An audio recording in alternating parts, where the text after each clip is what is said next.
திருப்பூர் மாவட்டம் பல்லடம் அருகே உள்ள சேமலை கவுண்டம்பாளையத்தில் தோட்டத்து சாலையில் தனியே வசித்து வந்தவர்கள் தெய்வ சிகாமணி அலமாத்தாள் தம்பதி. இவர்களுக்கு செந்தில்குமார் என்ற ஒரு மகன் உள்ள நிலையில் அவருக்கு கவிதா என்பவருடன் திருமணம் முடிந்தது. கோவையில் மனைவி மகளுடன் வசித்து வந்த செந்தில்குமார் சமீபத்தில் அவரது பெற்றோர் வீட்டிற்கு வந்துள்ளார்.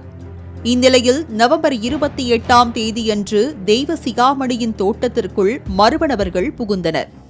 முகத்தை துணியால் மறைத்த அந்த கும்பல் தெய்வ சிகாமணியையும் அலமாத்தாளையும் அரிவாளால் சரமாரியாக வெட்டினர். இதை நேரில் பார்த்து அலறிய செந்தில்குமார் சம்பவத்தை தடுக்க சென்றார்.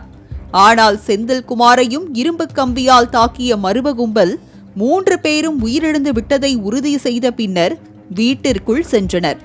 வீட்டில் பீரோவில் இருந்த நகை பணத்தை திருடிவிட்டு மின்னல் வேகத்தில் தப்பியோடியது அந்த கும்பல். நவம்பர் 29ஆம் தேதி சவர தொழிலாளர் ஒருவர் தெய்வ சிகாமணியின் வீட்டிற்கு சென்றபோதுதான் 3 பேரும் கொலை செய்யப்பட்ட சம்பவம் தெரியவந்தது. சம்பவம் குறித்து அவிநாசி பாளையம் காவல்துறையினர் மற்றும் பல்லடம் காவல் கண்காணிப்பாளர் சுரேஷ் தலைமையிலான போலீசார் இவர்களுடன் தடயவியல் நிபுணர்கள் சென்று தீவிர சோதனையில் ஈடுபட்டு வருகின்றனர். காவல்துறையின் மோப்பனாயும் தோட்டம் முழுவதும் சோதனை செய்து பின்னர் ஓய்ந்து உட்கார்ந்தது. இதனிடையே செந்தில்குமாரின் மனைவி கவிதா காவல் அதிகாரிகளை நோக்கி ஆத்திரத்தில் சரமாரி கேள்வி கேட்டார்.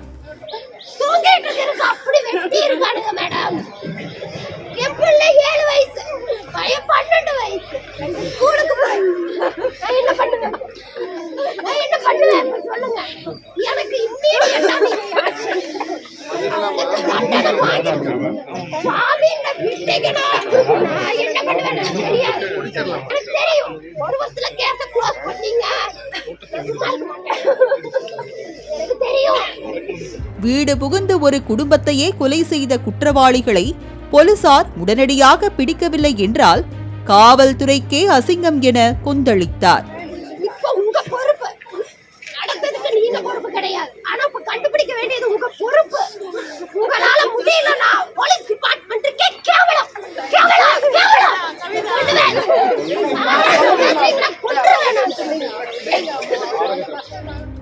இதுகுறித்து திருப்பூர் மாநகர காவல் ஆணையர் லட்சுமி செய்தியாளர்களுக்கு பேட்டியளித்தார். சம்பவ இடத்தில் 3 பேர் கொண்ட கும்பல் நுழைந்திருக்கலாம் என்றும் இந்த பயங்கர கொலை சம்பவம் வெறும் 8 சவரன் தங்க நகைக்காகவே நடந்திருப்பதாகவும் கூறினார். இதை பார்த்ததில் ரொம்ப ஷார்ப் வெப்பனும் பிளண்ட் வெப்பனும் யூஸ் பண்ணப்பட்டிருக்கு. ஸோ இதில் ஒரு 4-5 டீம் ஃபார்ம் பண்ணியிருக்கோங்க. 4-5 டீம் 4-5 விதத்தில் எம்ஓ கிரிமினல்ஸ் வேறு மாதிரி அஃபென்ஸாக இருக்குமா, வேறு ஏதாவது மோட்டிவ் இருக்குமா இப்படின்னு பார்க்குறாங்க. சைபர் கிரைமுக்கு ஒரு டீம் போட்டிருக்கோம். சிசிடிவி ஃபுட்டேஜ் ஃபாலோ பண்ண ஒரு டீம் இருக்குது. இப்போ வரைக்கும் பார்த்ததில் நிச்சயமாக ஒரு ஆள் மட்டும் பண்ணியிருக்க வாய்ப்பு இல்லை, அப்படி தான் தெரியுது. ஏன்னா 3 பேர் இருந்திருக்காங்க. ஒரு ஆளுக்கு மேலே இருக்கலாம். எத்தனை பேருங்கிறது இப்போ நம்ம சொல்ல முடியாது. குறைந்தபட்சம் சொத்து காணாமல் போயிருக்கிறதுனால ஒரு 6-7 சவரன் நகை வரைக்கும் இப்போ வரைக்கும் சொல்கிறாங்க. நிச்சயமாக அதுக்கான கொலையாக தான் இருக்க வாய்ப்பு இருக்குது. மற்ற ஆங்கிள் ஆனால் நாங்கள் பார்க்குறோம். மற்ற வேறு ஏதாவது டிஸ்பியூட் இருக்கா, இல்லை வேறு ஏதாவது பிரச்சனைகள் இருக்கா? ஏன்னா ஒரு கொலை நடக்கும்போது பல ஆங்கிளில் பார்க்க வேண்டியிருக்கு.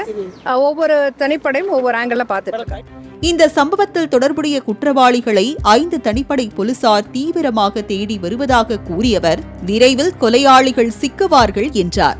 தீரன் பட பாணியில் ஒரே குடும்பத்தை சேர்ந்த 3 பேர் நகை பணத்துக்காக கொலை செய்யப்பட்ட இந்த சம்பவத்தால் திருப்பூர் மாவட்ட மக்கள் திகைப்பில் ஆழ்ந்தனர்.